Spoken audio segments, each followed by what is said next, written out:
এত সুন্দর জার্নি চলছিল, হঠাৎ এই কাণ্ডটা কি হয়ে গেল। এবার এই কাণ্ডটা যদি দেখতে চাও তাহলে ভিডিওটা স্কিপ না করে সম্পূর্ণ দেখো। এবার শুরু হচ্ছে সুন্দর ব্রিজ। এই হচ্ছে রিজার্ভ ফরেস্ট।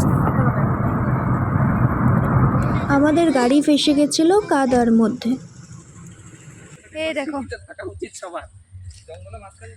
এই জঙ্গলের মাঝখান দিয়ে এবার আমাদেরকে হেঁটে হেঁটে যেতে হচ্ছে। জঙ্গলে হেঁটে হেঁটে যাচ্ছি, গাড়ি ফেসে গেছে আমাদের। ভাগ্য ভালো ছিল যে গাড়িটা রিসোর্ট থেকে 200 মিটার দূরে গিয়ে ফেসে গেছিল। এতটুক পথ হাঁটতে আমাদের সবার 12টা বেজে গেছিলো। তো ফাইনালি আমরা রিসোর্ট পৌঁছে গেলাম। আর রিসোর্টের লোকেশনটা দেখতে পাচ্ছ, খুবই সুন্দর। নেক্সট ভিডিওতে তোমাদেরকে দেখাবো যে আমরা 2 দিন এই রিসোর্টে কী করেছিলাম। তো তার জন্য স্টে টিউন উইথ আস।